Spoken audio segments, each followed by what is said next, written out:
زيارة أبي الفضل العباس عليه السلام. سلام الله وسلام ملائكته المقربين وأنبيائه المرسلين وعباده الصالحين وجميع الشهداء والصديقين والزاكيات الطيبات فيما تغتدي وتروح عليك يا ابن أمير المؤمنين. أشهد لك بالتسليم والتصديق والوفاء والنصيحة لخلف النبي صلى الله عليه وآله المرسل والسبط المنتجب والدليل العالم والوصي المبلغ والمظلوم المهتضم. فجزاك الله عن رسوله وعن أمير المؤمنين وعن فاطمة وعن الحسن والحسين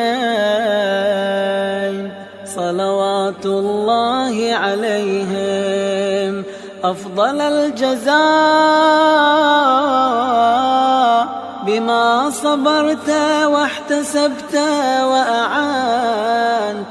فنعم عقبى الدار.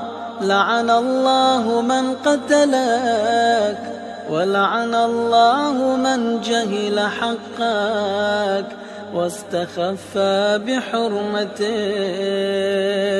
ولعن الله من حال بينك وبين ماء الفرات.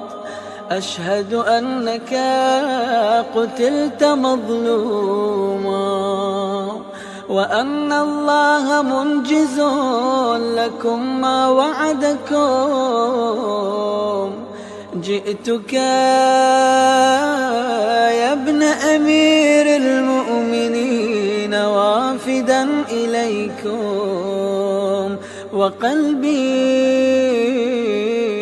مسلم لكم وتابع وأنا لكم تابع ونصرتي لكم معدة حتى يحكم الله وهو خير الحاكمين. فمعكم لا مع عدوكم. إني بكم وبإيابكم من المؤمنين وبمن خالفكم وقتلكم من الكافرين. قتل الله أمة قتلتكم بالأيدي والألسان.